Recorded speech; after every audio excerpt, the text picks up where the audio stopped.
My father didn't call. He didn't argue. He didn't even ask what happened. He just sent one text that shattered 12 years of sacrifice. I disown you. Talk to my lawyer. And the worst part? I was in the middle of paying his mortgage when it came in. You're about to see how that one text turned his obedient daughter into the woman who quietly foreclosed on her entire family. Because sometimes revenge doesn't start with anger, it starts with silence. You are welcome. Please let us know when you are watching from, and do well to subscribe so you'll be updated anytime we drop our mind-blowing episodes. What my father didn't know was this. By the time he texted, I disown you, I had already built the spreadsheet that would destroy everything they owned. Now let's begin. Cynthia's apartment was small, neat, and painfully quiet. The kind of quiet that came from being the responsible one all your life. Papers covered her dining table. Her father's overdue mortgage statement, her brother's car loan, her mother's clinic bill. All of them set to autopay. All of them draining from her account. She sat hunched over her laptop, updating the spreadsheet she kept hidden like a shameful secret. Column A, who needed money this time. Column B, the reason. Column C, the promise they never kept. Column D, amount. $847,000 over 12 years. Not one repayment. Not one thank you. Not even a birthday call last year. There was a framed photo of the family on her shelf, except she wasn't really in it. Her body appeared at the far edge, half cropped out, like she was an afterthought in her own story. Cynthia rubbed her eyes, exhausted. She had a big presentation at work in 20 minutes, but the bank notifications kept popping up. Her father's mortgage. Her brother's loan. Her mother's medication. Her life wasn't a life, it was a series of withdrawals. Then her phone buzzed. Dad. She almost smiled. Maybe he finally wanted to talk about repaying something. Or maybe. No. She knew better. She swiped to read the message. Her breath stopped. Dad. I disown you. Talk to my lawyer. No explanation. No warning. Not even her name. Just erasure. Cynthia stared at the screen, the room spinning. She read it again. And again. Each time it felt less like a text and more like a blade. Her father's mortgage reminder pinged in the corner of the screen. The payment she was literally making as he disowned her. A cold, hollow ache filled her chest. Then something else slid in beside it. Something sharper. Quieter. More dangerous. For the first time in her life, Cynthia closed the mortgage tab. Her hands shook. Not from fear, but from a clarity she'd never felt before. Her father thought he could erase her with a sentence. He had no idea what she was about to erase. Cynthia didn't sleep. She sat on her bathroom floor until sunrise, phone in her lap, refreshing her messages like a compulsion. Nothing. At 6 a.m., she showered on autopilot. The water was scalding but she couldn't feel it. She watched her skin turn red with the detachment of someone observing a stranger's body. The office felt like a fishbowl, fluorescent lights too bright, voices too loud, the smell of burnt coffee making her stomach lurch. Her presentation was at 9. She'd practiced for weeks. Now the words on her laptop screen looked like hieroglyphics. You good? Her coworker Marcus asked, pausing at her cubicle. Cynthia nodded. Her smile felt like it was cracking her face. At 8:47 a.m., she locked herself in the women's restroom, sat in the furthest stall, pulled up the text again. I disown you. Talk to my lawyer. Her hands started shaking so violently she dropped the phone.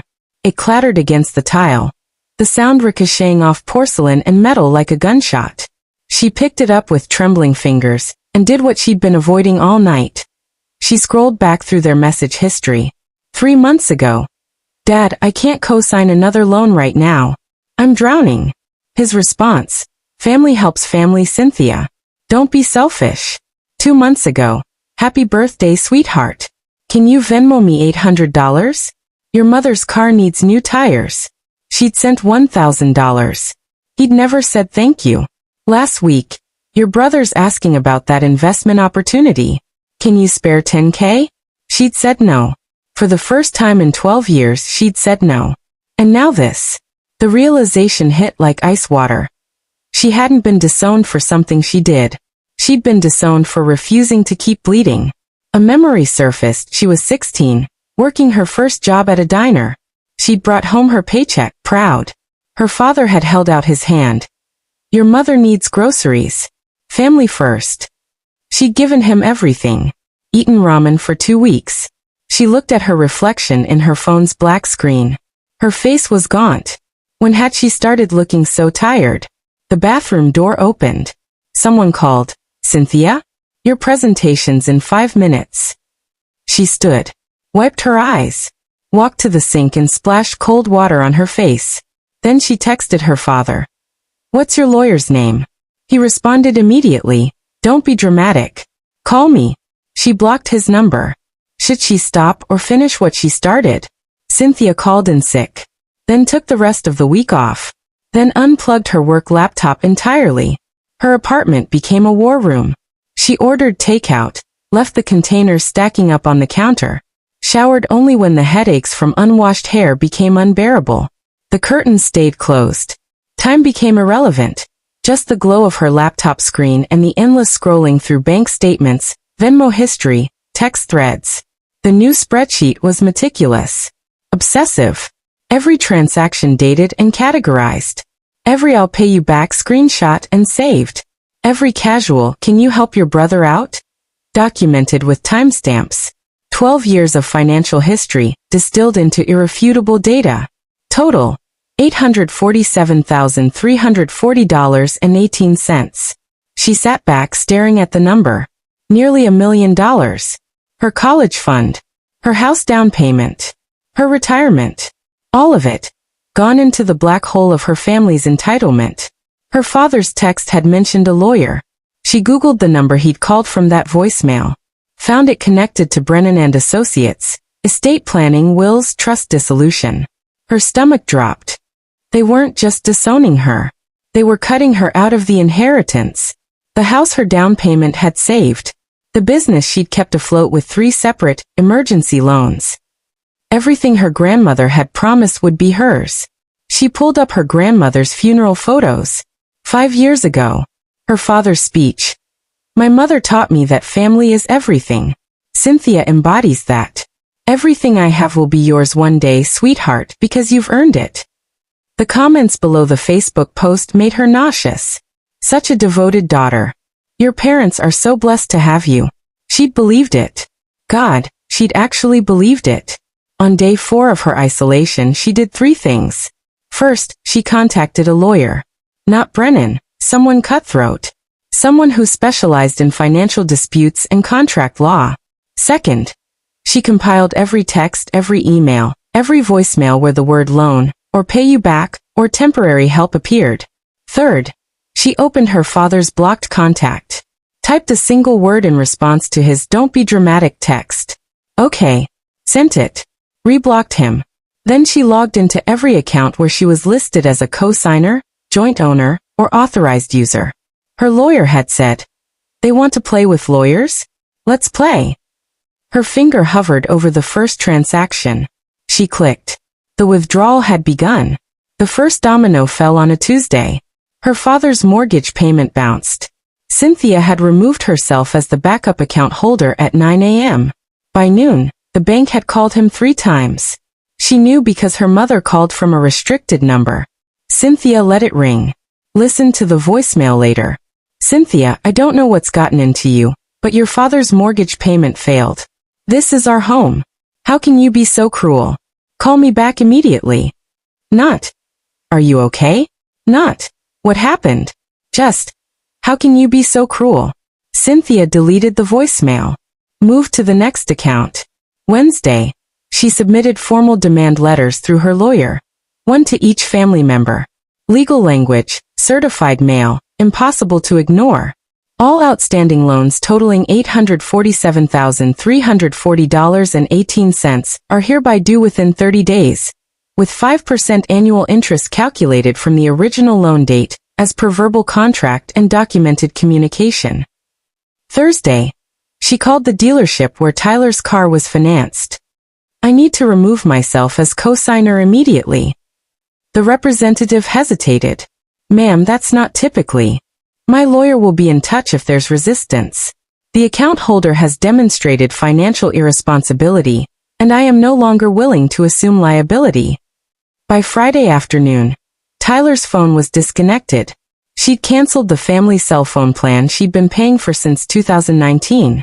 6 lines gone. Her own phone exploded with attempts to reach her from unknown numbers, from friends' phones, from her aunt's landline. She answered none of them. Saturday morning, she drove past the old neighborhood. Just to see. Her father's car was in the driveway, the BMW she'd co-signed 3 years ago. She'd already contacted that lender too. He had 14 days before repossession. As she slowed at the stop sign, she saw him through the living room window. On the phone, pacing, one hand pressed to his forehead. The universal gesture of a man watching his world collapse. For a moment, just a moment, something inside her wavered. Then she remembered. I disown you. Talk to my lawyer. 14 words. No explanation. No chance to defend herself. She pressed the accelerator. Her lawyer had called yesterday with news. They're scrambling. Brennan contacted me. Your father wants to discuss terms. Cynthia's response had been immediate. Tell him to talk to my lawyer. She smiled in the rearview mirror. It felt like swallowing glass. The package arrived on Monday. Plain manila envelope, her lawyer's return address embossed in the corner. Inside, a copy of her parents' will. Dated 6 months ago, April 15th.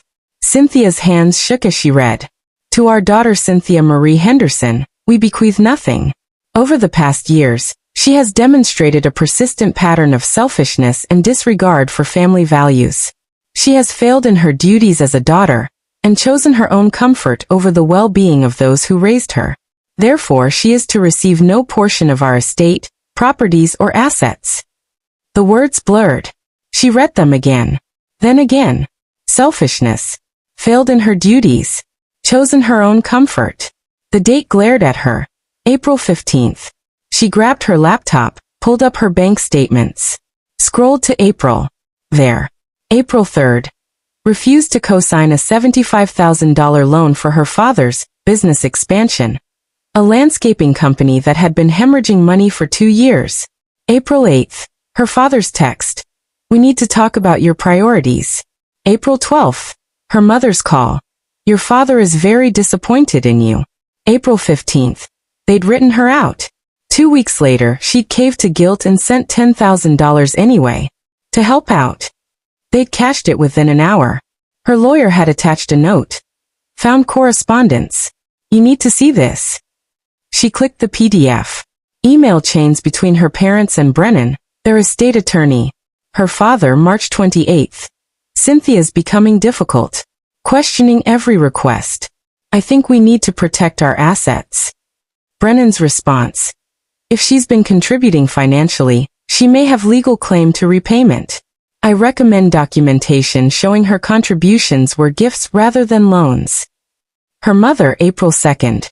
She refused the business loan. After everything we've done for her, maybe it's time to cut her loose. Her father. Agreed. Draft the changes. She'll come crawling back eventually. She always does. Cynthia stood, the room tilting. She grabbed the kitchen counter. They hadn't disowned her because she was ungrateful. They'd disowned her because she'd finally said no. And they needed to legally protect themselves before she realized she could ask for the money back. The text message hadn't been punishment. It had been a preemptive strike. She pulled up her phone. Texted her lawyer. I want everything. Every single dollar. No mercy. His response. Now we're talking. But first she needed to know if anyone had actually cared. She unblocked her sister Jessica's number. Typed. Did you know about the will? 3 dots appeared. Disappeared. Appeared again. Jessica. Dad made us all sign NDAs. I'm sorry. Cynthia's vision went red. Cynthia didn't mean to cry in public. She had become so good at keeping everything inside. The hurt, the rage, the humiliation, contained like a sealed tank. But when her lawyer called with yet another document she needed to sign, her hands trembled too hard to hold the pen. She slipped out of the office, found the nearest cafe, and collapsed into a corner table. Her coffee sat untouched. Her phone pressed to her ear. Her voice barely held together. Just file it, she told her lawyer. Yes. Freeze their access. All of them. A chair scraped beside her. Financial abuse? A voice asked softly. She flinched. A man stood near her table, early 30s, warm eyes, wearing a university hoodie. He held a laptop under one arm, a tea in the other. I'm sorry, he said quickly. I wasn't trying to eavesdrop, but I recognized that tone. Cynthia wiped at her face, angry at herself for being seen. What tone? That mix of exhaustion and fury, he said. People only sound like that when they're finally fighting back. She stared at him. He didn't look like a threat. He didn't look like someone trying to sell something or pry information. He just looked like someone who understood. Who are you? She asked cautiously. Marcus, he said, sliding into the chair only after she nodded. I work with victims of financial abuse. Workshops, counseling, the whole thing. Cynthia laughed, sharp, humorless. Victims. That's dramatic. Is it? Marcus asked quietly. How long have they depended on you financially? She swallowed. 12 years. And how long have they shown you appreciation, respect, gratitude? Anything that resembles love? Her silence was the answer. Marcus took a gentle breath. My family did the same. I paid their bills for 15 years. The day I told them I was done, they cut me off. Said I was ungrateful. Selfish. Dramatic. Cynthia's chest tightened. Sound familiar, she whispered. He nodded slowly. So I know that revenge feels holy at first. Necessary. Like oxygen. She looked away, out the cafe window, where pedestrians moved through the world like it wasn't collapsing under her feet. It is necessary, she said. They used me. They punished me for saying no one time. I believe you, Marcus said. But you need to know something. She turned back to him. Revenge feels good until it's done, he said softly. Then you're just standing in the smoke, alone, wondering what pieces of yourself you burned in the process. Something in her cracked, just a hairline fracture, but enough to let his words in. I don't want to be alone, she admitted. But I also don't want to feel like I owe them my life. You don't, Marcus said. You never did. They met again a week later. Same cafe. Same corner table.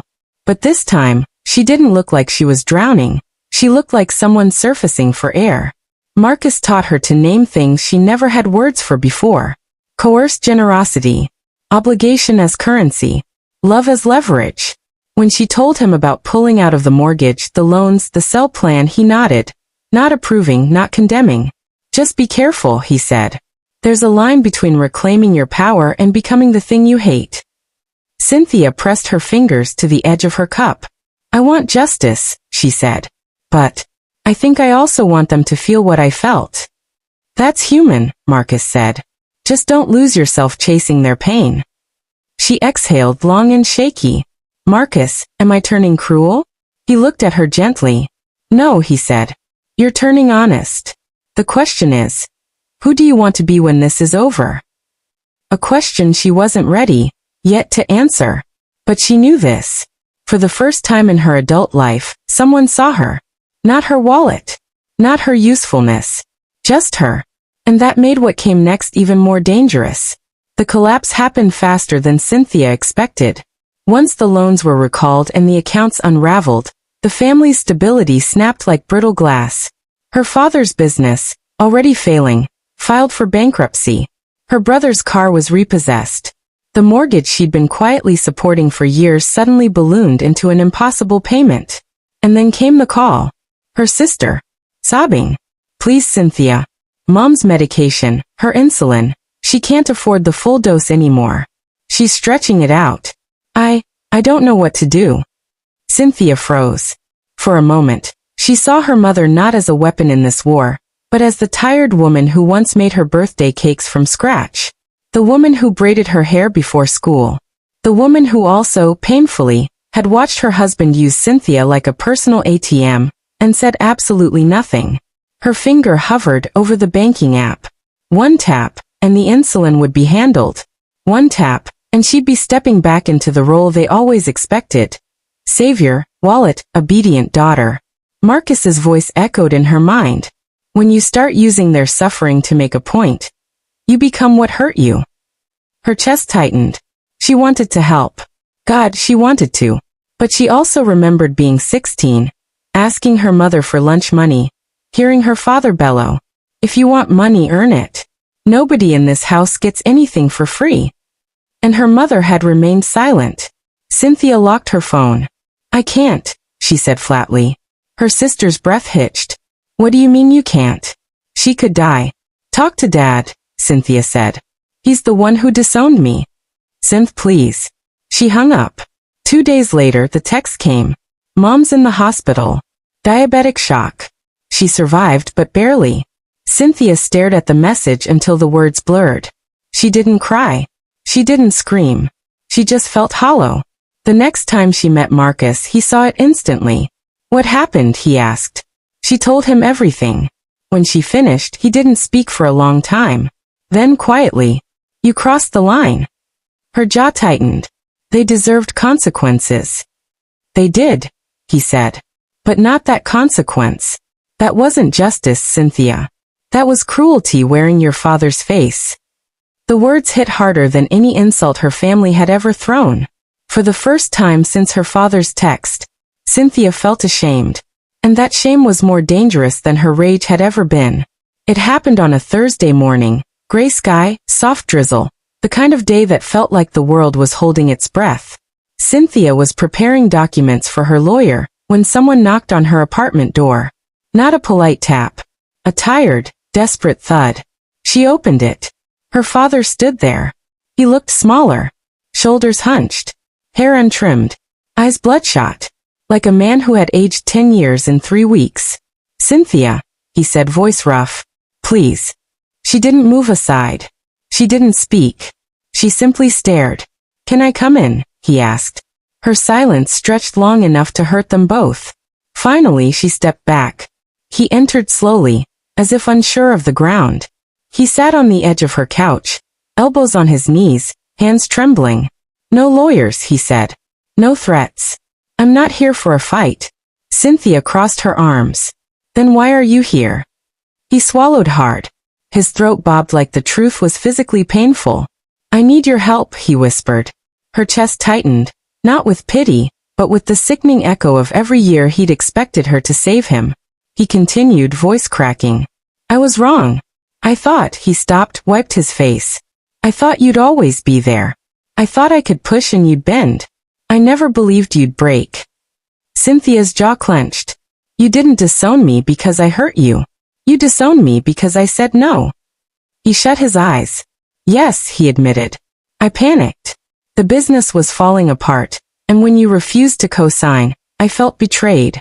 I reacted like my father used to, with control, with punishment. I didn't know how else to." "Try love," she snapped. He flinched like she'd slapped him. "I don't know how to fix this," he said, voice cracking. "But please, I'm begging you, don't let me drown." For the first time Cynthia saw the truth. He wasn't a monster. He was a broken man repeating broken patterns. But that didn't erase the years of taking. The erasure. The collapse she had to crawl out of alone. She reached into a folder and handed him a paper. A payment plan. Half the money owed. 10 years to repay. 0 interest. "This isn't forgiveness," she said. "This is closure. We end this cleanly. No more cruelty. From either of us." He stared at the paper like it was a lifeline. "Thank you," he whispered. But she shook her head. "Don't thank me," she said. "Just leave." He signed, stood, walked out. And for the first time since his text, Cynthia breathed without pain. 6 months later, Cynthia barely recognized the woman she used to be. Her new apartment overlooked a quiet river. Her mornings were slow. Tea by the window, soft music, no frantic calls, no emergencies disguised as family needs. She had a new job in a city where no one knew her history, and therapy twice a week that felt less like repair and more like excavation. For the first time, her life belonged solely to her. One evening, as the sun dipped behind the skyline, her phone buzzed. A message from Marcus. "Proud of you. You got out. That's not small." She smiled. He had become a constant. Gentle, grounding, never wanting anything from her but honesty. Not family by blood, but family by choice. She walked to her desk and opened her old laptop. The spreadsheet appeared instantly. 12 years of transactions, loans, emergency payments, receipts. The entire map of her slow self-erasure. She stared at it. The woman she'd been would have kept this forever, as proof, as armor, as a warning. The woman she'd become felt only a faint ache. She closed the file, hovered over it, pressed delete. A small thing, a colossal thing. Minutes later, another notification blinked. Her sister. "I'm sorry," the message read. "I didn't see what was happening. I didn't want to see. Can we talk?" Cynthia sat with it. The old version of herself would have run toward that message with hope, desperate for a crack in the wall. Now she simply breathed. She typed slowly. "Maybe, but on my terms. And only if you're ready to hear the truth. All of it. No anger. No desperation. Just a boundary where there used to be a wound." She placed her phone aside and stepped outside to the small park behind her building. Ducks waddled past her feet as she scattered a handful of seeds. A quiet joy warmed her chest, a peace so unfamiliar she barely recognized it. She murmured to herself, not as confession but as revelation. "My father texted, 'I disown you.' I thought that was the wound. But the truth is, I disowned myself years ago. Every time I said yes when I meant no. Every time I paid for love I should have been given freely. The real revenge wasn't taking the money back."